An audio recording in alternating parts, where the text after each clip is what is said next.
You see that area there? Now that's a mini landslide that happened. That's a mini landslide that happened. That one here too. And if you look on my right, your left, all those brown parts you see on the hillsides, those are mini landslides.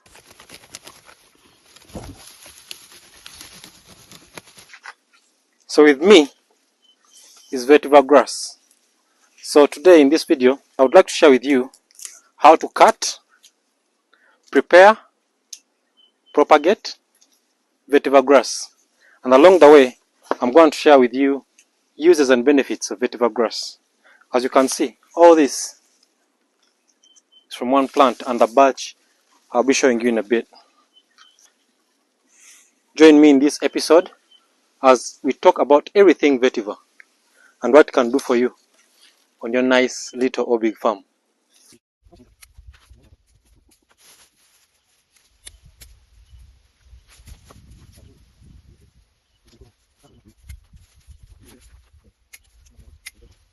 And start dividing it into small pieces that you might want that suit your preference when you're going to plant it.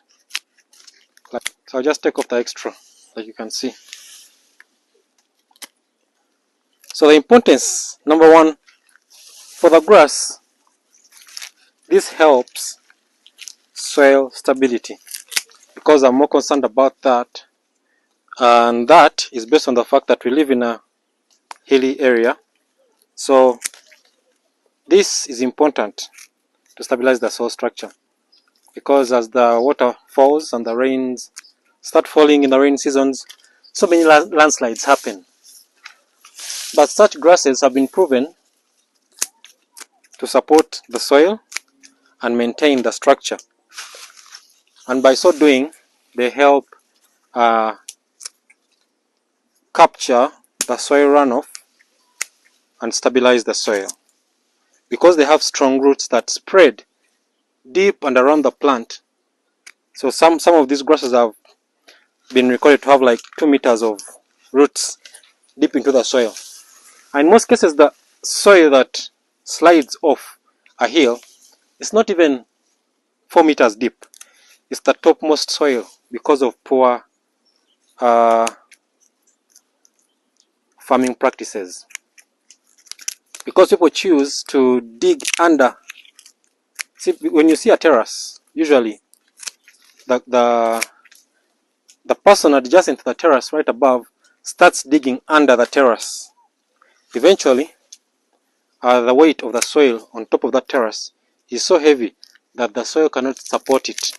So when the rains fall, the soil on top gets heavy because it has been soaked up, and then it just slides off. Hence the landslide. So the main and most importance of the vetiver grass is to prevent soil erosion. Which brings me to the second importance of this grass. So because it sinks its roots deep into the soil, holds the soil structure, meaning when the rain runs off with the topsoil, the soil runs and just settles on the uphill side of the grass. So all the nutrients end at the top side of the grass and they don't flow past that. Meaning all the nutrients, once all the nutrients gather there, it helps all the nutrients of the soil to just stay in the soil, with the soil. So if you go ahead and plant, because they're used to plant they're planted along gardens in very hill places like this, but the practice here is not like adopted so well. But if you look around places like India, Bangladesh, and some Asian countries, I think they have mastered the idea and the technique of using napier grass in their gardens. So this helps, it's integrated into the gardens to provide the soil support with the nutrients being brought back into the gardens. So that I think helps a lot, and yeah, I think that's why it's favored in such countries. The third thing is, because it sinks, all these importances revolve around its ability to sink its roots into the ground. And when it does that, all the other importances follow. So our third importance is it does not spread its seeds around, because its seeds don't propagate. It's not propagated from seed. The only way to propagate it is from its stalk. So once you do that, because it propagates from its stalk, that means you won't have nuisance. It won't be a nuisance in the garden. It only will grow from that batch that you planted initially. And this is important. Why? Because if it were able to spread its seeds, every time it brought seeds, it would just scatter them everywhere in the garden, and you will have no place to farm. And that's the main reason as to why they are very important in gardens. And because of that, farmers and gardeners prefer it over most plants in its same category, because it does not propagate from seed. It also makes a very good a living fence. So because it grows straight and strong, and it widens, it clusters, it makes a very strong cluster. That means it can make a very good fence.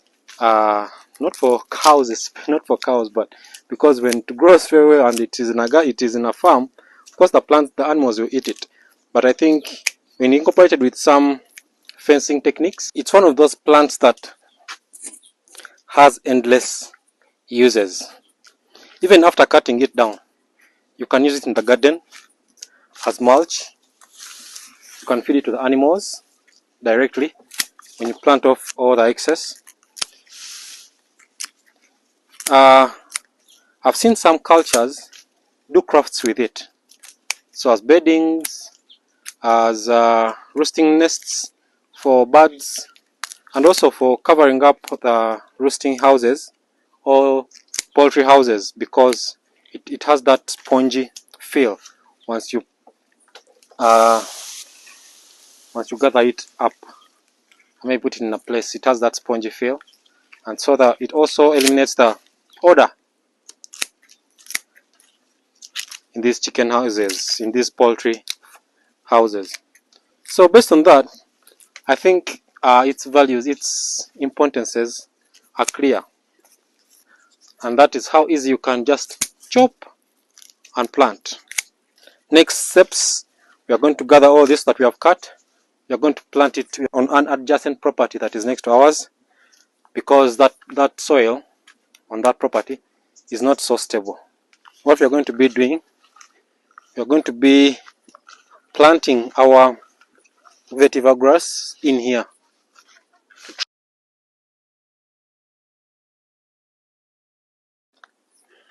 Something I forgot to mention, because vetiver has fibrous, thick roots, they go ahead and absorb the extra water when the rain falls. When it's retained into the soil, instead of just oozing its way through the ground, the vetiver helps with that. Let me show you an example where the water is just oozing through the soil. Now this is a clear example how water just oozes out of the soil. See that? Because it rained yesterday, you can see the effects of the rain immediately. So once that happens, it weakens the top layer of the soil and eventually gives way for a mini or massive landslide.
Oh, that was something.